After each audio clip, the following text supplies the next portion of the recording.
کبھی ایسی مصیبت آئی کہ اس کا کوئی حل نظر نہیں آتا تو سورہ یاسین کی تلاوت کثرت سے کرے، اللہ غیب سے اس کے لیے سبب پیدا فرمائے گا۔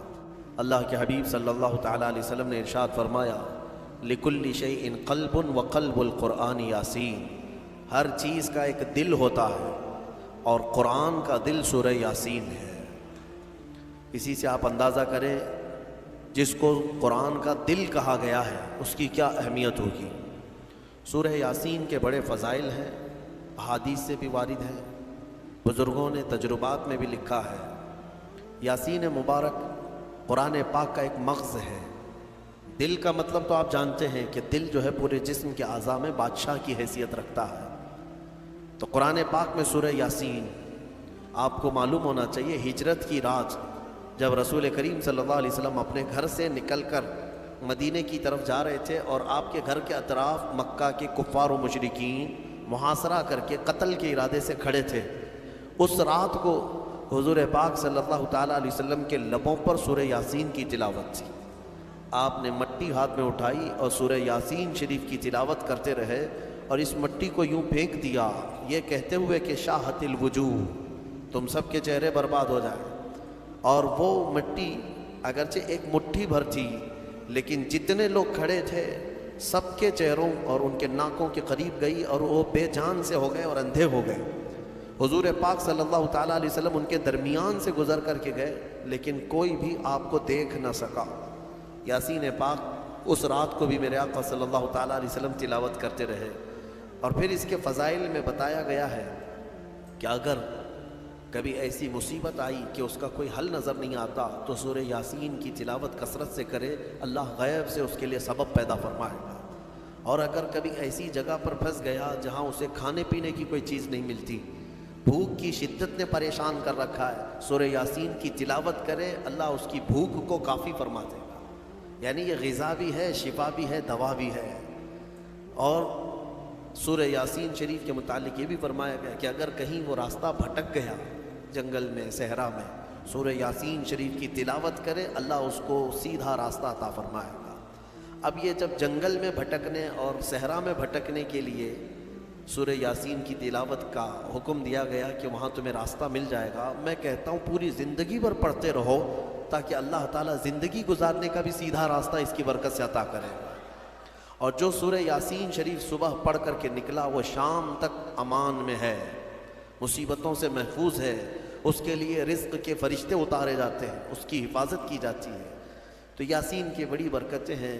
سورہ یاسین میں اللہ تبارک و تعالیٰ نے ان آیات بینات میں جو بیان فرمایا اس میں اللہ تعالیٰ فرماتا ہے یا حسرتن علی العباد، قیامت کے دن کے بارے میں کہ افسوس ہے بندوں پر، وہ بندے افسوس کریں گے، ما یاتیہم من رسول الا کانوا بہ مستہزئین، یعنی جب کبھی ان کے پاس کوئی رسول آتا تو اس کا مذاق اڑاتے تھے، مذاق کرتے تھے رسولوں کے ساتھ، نبیوں کے ساتھ۔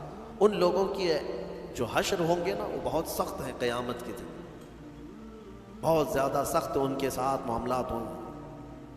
اللہ تعالیٰ فرماتا ہے الم یروا کم اہلکنا من قبلہم من القرون، کیا اس سے پہلے صدیوں پہلے ہم نے کتنی ایسی بستیاں ہیں جن کو ہلاک نہیں کیا ہے۔ بہت سارے لوگ رسولوں کا اور نبیوں کا مذاق کرنے کی وجہ سے ہلاک و برباد ہو گئے، ختم ہو گئے۔ پھر اللہ تبارک و تعالیٰ فرماتا ہے کہ عبرت پکڑو اے لوگوں، رسول جو آتے ہیں وہ تمہیں بظاہر اگر یوں دکھتے ہیں کہ وہ پیوند لگے کپڑے پہنتے ہیں، چھوٹے سے گھر میں رہتے ہیں، چھوٹی چھوٹی غذائیں کھاتے ہیں یا فاقہ کشی کرتے ہیں، تو اس کا مطلب یہ نہیں کہ وہ رسول یا نبی مجبور ہوتے ہیں، وہ تو فقر کو پسند کرتے ہیں اللہ کی بارگاہ میں۔ ورنہ ہر نبی اتنا صاحب اختیار ہوتا ہے کہ اگر وہ چاہے تو سونے کا پہاڑ اور چاندی کا پہاڑ اس کے ساتھ ہو، وہ سونے اور چاندی کے محلات میں رہے، لیکن اللہ کے نبیوں نے فقر کو پسند کیا ہے۔ تو اکثر جو قومیں رسول کو ظاہری طور پر دیکھتی تھیں تو مذاق اڑاتی تھی، یہ اللہ کے نبی ہے، یہ اللہ کے رسول ہے، ان کا لباس ایسا، ان کے پاس سواری نہیں، ان کا گھر صحیح نہیں، ایسی باتیں کہہ کر کے مذاق اڑایا کرتے تھے۔ اللہ تبارک و تعالیٰ ان مستہزئین سے کوسوں دور ہمیں رکھے اور مولا تعالیٰ اسی جماعتوں سے ہمیں محفوظ رکھے۔ اور قرآن پاک میں اللہ تعالیٰ یہ بھی فرماتا ہے قیامت کے دن محشر کے میدان میں یہ کہا جائے گا وَامْتَازُوا الْيَوْمَ أَيُّهَا الْمُجْرِمُونَ، یہاں کہا جائے گا سارے لوگ ایک ساتھ کھڑے ہوں گے، پھر آرڈر آئے گا مجرم الگ ہو جائیں، اس میں سے جتنے لوگ مجرم ہیں وہ الگ ہو جائیں، ان کے چہرے بتا رہے ہوں گے اس دن، اور ان کو الگ کیا جائے گا، ان کو الگ کیا جائے گا مجرمین کو۔ کس بات کے مجرم؟ اللہ تعالیٰ فرماتا ہے الم اعہد الیکم یا بنی آدم اللہ تعبدوا الشیطان، پھر رب تبارک و تعالیٰ کا جلال ہوگا اس دن، اور پھر رب تعالیٰ کی ہیبت تاری ہوگی بندوں پر، خشیت ہوگی، فرمائے گا مولا کیا میں نے تم سے یہ نہیں عہد لیا تھا کہ اے آدم کی اولاد کے شیطان کی پرستش نہیں کرو گے، اس کے پیچھے نہیں جاؤ گے، انہ لکم عدو مبین، بے شک وہ تمہارا کھلا ہوا دشمن ہے، کیا میں تم سے یہ وعدہ نہیں لیا تھا ان اعبدونی کہ تم میری عبادت کرو گے، ھذا صراط مستقیم، یہی سیدھا راستہ ہے، پھر تم کیسے بہک گئے؟ یہ جتنے غیر اللہ کی عبادت کرتے ہیں سب کے سب اس دن الگ کیے جائیں گے، سب کے سب الگ، کفار و مشرکین جو بھی اللہ کے سوا عبادت کرتے تھے قیامت کے دن سب کو ایک طرف کر دیا جائے گا، اور رب تبارک و تعالیٰ ان سے فرمائے گا کیا میں نے تم سے یہ وعدہ نہیں لیا تھا کہ دنیا میں جاؤ گے تو میری عبادت کرو گے، شیطان کی پرستش نہیں کرو گے؟ پھر اللہ تعالیٰ فرماتا افلم تکونوا تعقلون، کیا تمہیں عقل بھی نہیں تھی؟ کیا تم عقل نہیں رکھتے تھے؟ سچ بات ہے میرے عزیزو، عقل رکھنے والا یہ چھوٹی چھوٹی چیزوں کو خدا کیسے بنا لیتا ہے؟ خدا کا جو تصور ہے وہ دنیا میں سب سے بڑا ہونے کا تصور ہے، بھلا چوہا کیسے خدا بن گیا؟ ایک چھوٹی سی مٹی وہ کیسے خدا بن گئی؟ جس کو تم ہاتھوں سے گوندتے ہو، پیروں سے کندلتے ہو، پھر وہ تمہارا خدا کیسے بن گیا؟ افلم تکونوا تعقلون، اللہ فرماتا ہے کیا تم عقل نہیں رکھتے، عقل سے کام نہیں لیتے؟ خدا کا جو تصور ہے وہ ایسا ہونا چاہیے کہ اس سے بڑا کوئی نہ ہو، دنیا میں اس سے بڑی طاقت کسی کی نہیں، وہ اللہ جس کے بارے میں ہم عقیدہ رکھتے ہیں کہ وہ قادر مطلق ہے، کسی کا محتاج نہیں، اور وہ سب سے بڑا ہے، سب سے بڑی طاقت والا ہے، یہ ہمارا عقیدہ ہے۔ اور جو اس عقیدے کو چھوڑ کر چھوٹی چھوٹی چیزوں کی پوجا میں لگ گئے، پرستش میں لگ گئے، عبادت میں لگ گئے، ان کے بارے میں سوال ہو رہا ہے قیامت کے دن عقل ہے یا نہیں ہے تمہاری؟ عقل سے کام لیتے ہو کہ؟ حتیٰ کہ میں آپ کو بتاؤں مصر کی سرزمین میں ہم جب رہتے وہاں کے لوگوں نے اس طرح کی پتھروں کی عبادت یا دوسروں کی عبادت انہوں نے دیکھا نہیں، ماحول پورا اسلامی ہے، بچپن سے مسجدوں کو دیکھا، اللہ کی عبادت، وہاں دو ہی قومیں ہیں، یا مسلمان ہیں یا عیسائی، عیسائی بھی جو ہے خدا کی عبادت کرتے ہیں، یہ اور بات ہے کہ وہ عیسیٰ علیہ السلام اور حضرت بی بی مریم کو شریک کرتے ہیں، لیکن وہ بھی خدا کو مانتے ہیں، کتاب ان کے پاس بھی، مسلمان ہیں، دو ہی کمیونٹی وہاں پر پائی جاتی ہے۔ تو کبھی کبھار کوئی عام آدمی بھی عرب کا ٹیکسی چلانے والا ہم سے حالات پوچھتا تھا ہندوستان کے، اور پھر یہاں کے بارے میں جب ان کو معلوم ہوتا ہے کہ درخت، پتھر، مٹی، بلی، چوہا، ساری چیزیں عبادت کے لائق سمجھی جاتی ہیں، تو ایک منٹ کے لیے شوق ہو کر رک جاتے تھے، اور پہلا ان کا سوال یہ ہوتا تھا ما عندہم مخ، سب سے پہلا یہی سوال کرتے کیا ان لوگوں کے پاس کھوپڑی نہیں ہے؟ کھوپڑی ہے یا نہیں ہے؟ تو یعنی ایک عقل رکھنے والے کے لیے تعجب کی ہی بات ہے کہ میرے سے کمزور میرا خدا کیسے ہو گیا، جس کو میں جب اٹھا رہا ہوں۔ ایک صحابی ہے حضور پاک صلی اللہ تعالیٰ علیہ وسلم کی بارگاہ میں آئے اور کہتے ہیں یا رسول اللہ صلی اللہ علیہ وسلم، زمانے جاہلیت کے جب آپ ایمان نہیں لائے تھے کچھ کام ایسے ہیں، ایک کام مجھے یاد آتا ہے تو بہت روتا ہوں، اور ایک کام ایسا ہے وہ یاد کرتا ہوں تو ہنستا ہوں۔ حضور پاک صلی اللہ علیہ وسلم نے پوچھا وہ کون سے؟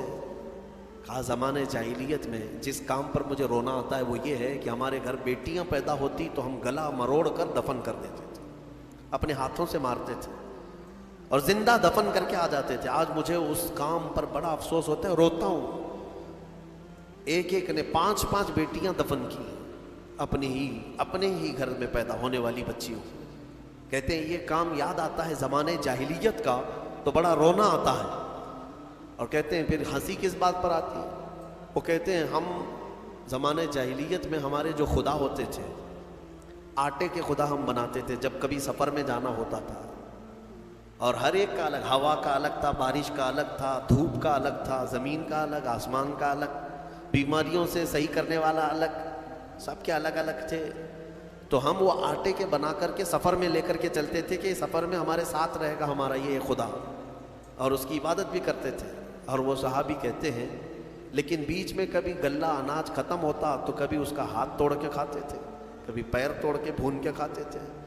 تو یعنی اپنے ہی خدا کو ہم جو ہے ادھر سے ادھر سے توڑ توڑ کر کے پکا کر کے کھاتے تھے۔ آج مجھے اس بات پر افسوس ہوتا ہے، ہنسی بھی آتی ہے کہ عقل کے بغیر کیسے کام کرتے تھے۔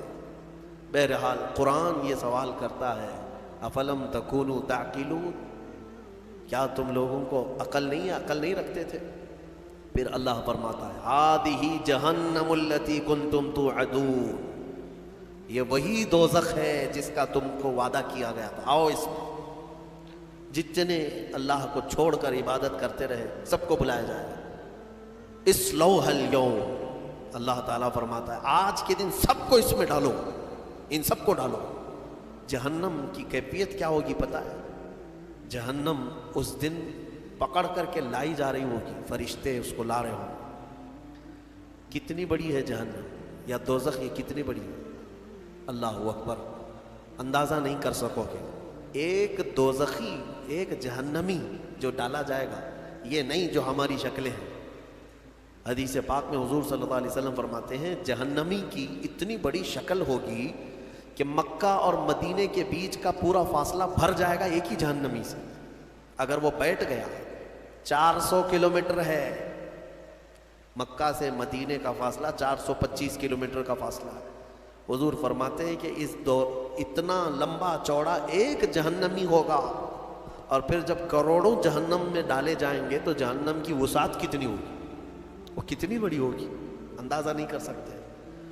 70,000 فرشتے اس کو کھینچ کر کے لا رہے ہوں گے قیامت کے دن دوزخ کو، اور اس کو زنجیروں میں جو باندھا گیا ہوگا، زنجیر کیسے، اس کے دہانے ہیں، اس کے دروازے ہیں، اس کا منہ ہے جہنم کا، جس کے اندر مجرمین کو ڈالا جائے گا، مشرکین کو ڈالا جائے گا۔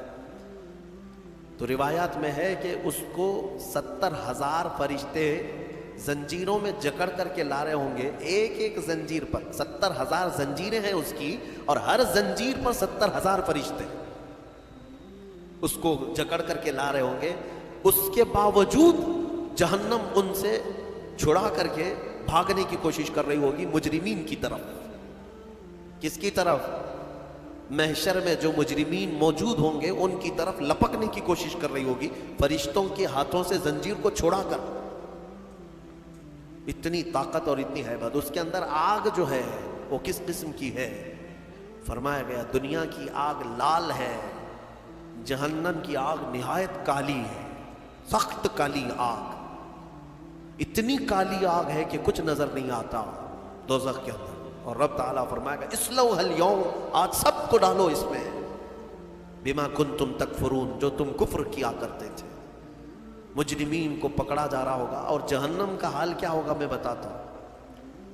وہ فرشتوں کے ہاتھوں سے چھٹپٹا رہی ہوگی، اچھل اچھل کر کے جا رہی ہوگی، اور کیا کہتی ہے جانتے ہیں؟ 26ویں پارے میں سورہ قاف میں رب تبارک و تعالیٰ فرماتا ہے مجرمین کو ڈالا جا رہا ہے، ڈالا جا رہا ہے، ڈالا جا رہا ہے۔ تو اللہ تعالیٰ اس سے پوچھے گا جہنم سے حل امتلأت، بس پیٹ بھر گیا تیرا؟ جہنم کہتی وہ تقول حل من مزید، وہ کہے کہ اے اللہ اور کچھ زیادہ ہو جائے، اور کچھ زیادہ ہو جائے، اور کچھ انسانوں کو ڈال۔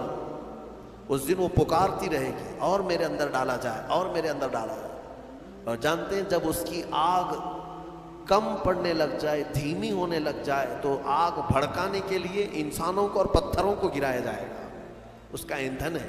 جیسے پیٹرول ڈالنے سے آگ بھڑک جاتی ہے، جہنم کی آگ انسانوں اور پتھروں کو ڈالتے ہی بھڑک جائے گی۔ یہ جہنم کی کیفیت ہے دوزخ کی۔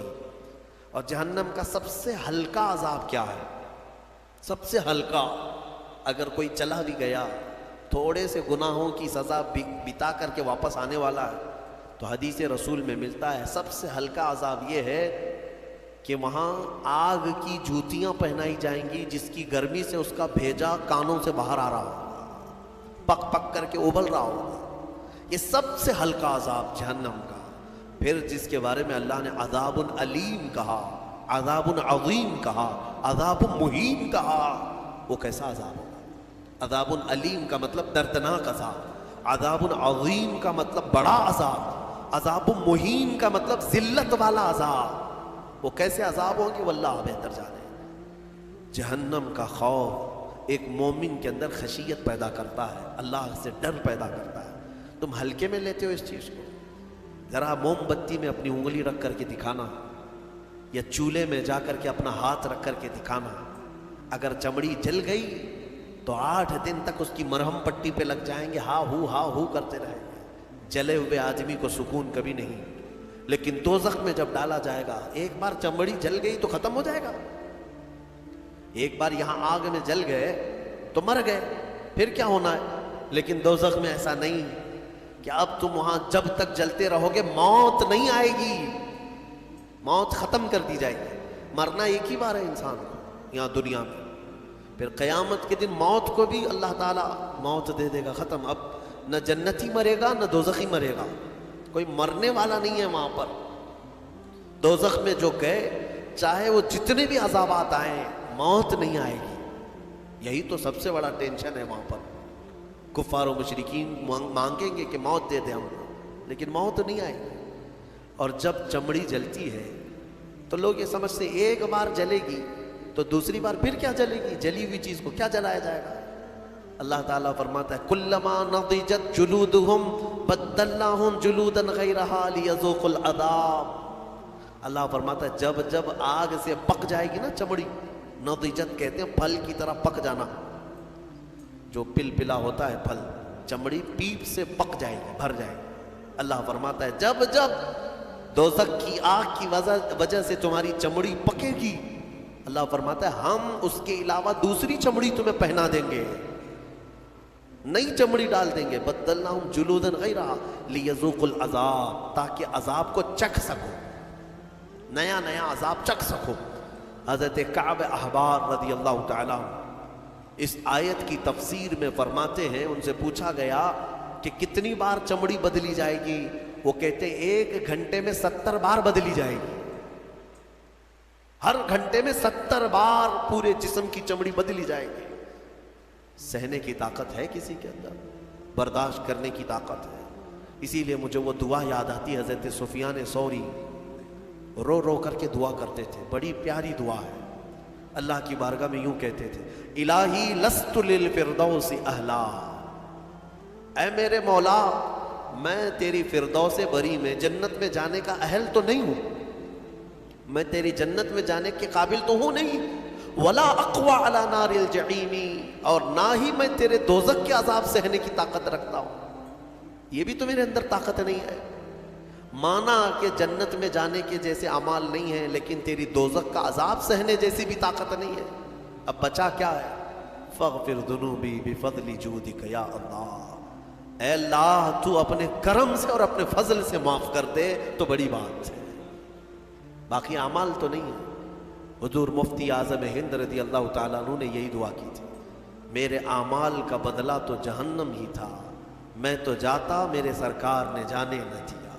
بس یہی ایک آس ہے ہمارے پاس، اللہ چاہے اپنے فضل سے اور اپنے رسول کی سفارش سے بچ گئے تو بچ گئے، ورنہ میں بتاؤں وضو میں بھی پکڑے جا سکتے ہیں، ہم قرات میں پکڑے جا سکتے ہیں، رکوع سجدے میں پکڑے جا سکتے ہیں، اور پتہ نہیں زندگی بھر کتنا کھایا۔ سب کا اگر حساب دینے پر آ جائیں، ہم نے چاول کتنا کھایا، روٹیاں کتنی کھائی ہیں، شکر کتنا کھایا ہے، اگر یہ سب حساب میں آئے، اس میں اگر کچھ دانے حرام کے چلے گئے تھے تو وہ حساب دیتے دیتے سالوں لگ جائیں۔ ہمارے پاس حساب جیسی چیز نہیں ہے میرے عزیزوں، اسی لیے وقت کا مجدد بریلی کا امام، جن کے پاس عبادت کے ذخیرے ہیں، پھر بھی اللہ کی بارگاہ میں روتے ہوئے یوں کہتے ہیں کہ کریم اپنے کرم کا صدقہ، لئیم بے قدر کو نہ شرما، تو اور رضا سے حساب لینا، رضا بھی کوئی حساب میں ہے۔ تو اے اللہ تو اتنی بڑی شان کا مالک تو، اور رضا سے حساب لینا، رضا بھی کوئی حساب میں ہے؟ اسی لیے اللہ تبارک و تعالیٰ کے فضل کی طرف، اس کے رحم کی طرف توجہ لگائے رکھو۔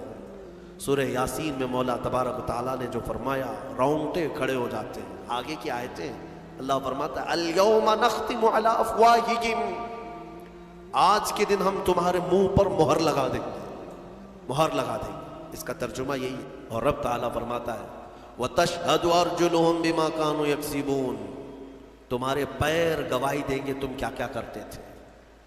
اللہ تعالیٰ فرماتا ہے کہ ہم منہ پر مہر لگا دیں گے، سب بند، جھوٹ بولنے کی عادت ہے، ہیلے بہانے کرنے کی عادت ہے، ادھر ادھر کی باتیں اڑانے کی عادت ہے۔ تم کیا بولو گے قیامت کے دن؟ تمہارے ہاتھوں سے کہا جائے گا بولو یہ کیا کیا کرتا تھا۔ حدیث پاک میں ہے ران کی چمڑی تک بولنے لگے گی، ران کی چمڑی قیامت کے دن بات کرے گی اور بتائے گی کہ مولا یہ کیا کیا خیانت کرتا تھا تیری امانتوں کے ساتھ، وہ سب بتائے گی۔ گھبرا کر کے لوگ کہیں گے اپنی ہی اعضاء سے، اپنی چمڑیوں سے، وَقَالُوا لِجُلُودِهِمْ لِمَ شَهِدتُّمْ عَلَيْنَا، اپنی چمڑیوں سے کہیں گے لوگ کہ تم ہمارے خلاف کیوں گواہی دے رہے ہو؟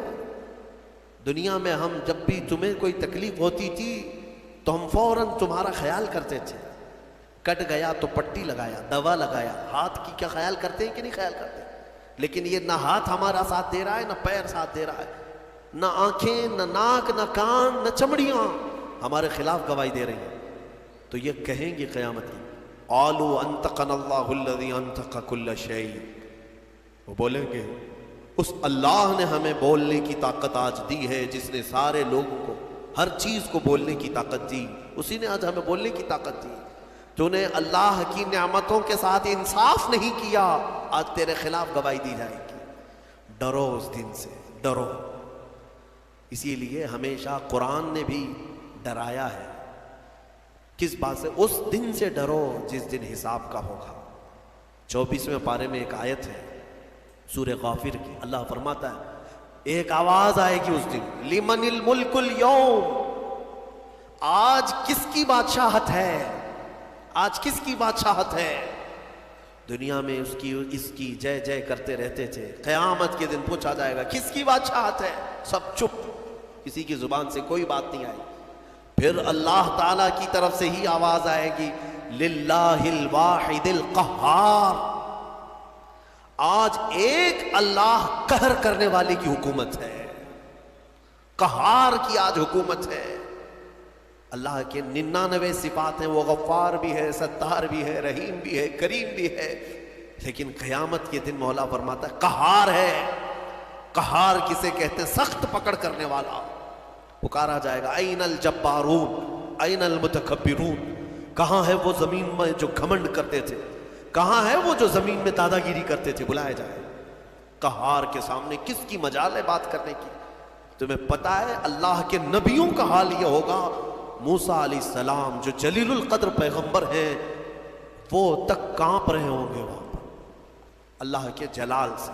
آدم علیہ السلام سے لے کر عیسیٰ علیہ السلام تک انبیاء کرام کہیں گے آج ہمیں بات کرنے کی جرات نہیں ہے اللہ کی بارگاہ، نبیوں کی بات کر رہا ہوں۔ ماں و شما چھوڑو، تم کس کے اس کے بھروسے پہ بیٹھے ہو؟ نبیوں کا حال یہ ہے کہ ہم بات نہیں کر سکیں گے آج۔ اس بھرے مجمع میں قرآن کہتا ہے سورہ نجم کی آیت وَكَمْ مِن مَلَكٍ فِي السَّمَاوَاتِ لَا تُغْنِي شَفَاعَتُهُمْ، آسمان میں کتنے بڑے بڑے فرشتے ایسے ہیں، اللہ فرماتا ہے ان کی سفارش کام نہیں آئے گی، ان کی کسی کی سفارش کام نہیں آئے گی، شیئن الا باذن اللہ، مگر اللہ جسے اجازت دے۔ اس بھرے مجمع میں ڈر اور خوف ایسا ہے کہ ایک نبی بھی بولنے کو تیار نہیں، ایک فرشتہ بھی بات کرنے کو تیار نہیں۔ مخلوق کے ہاں اس وقت اگر کوئی آواز گونجتی ہے تو وہ محمد الرسول اللہ کی۔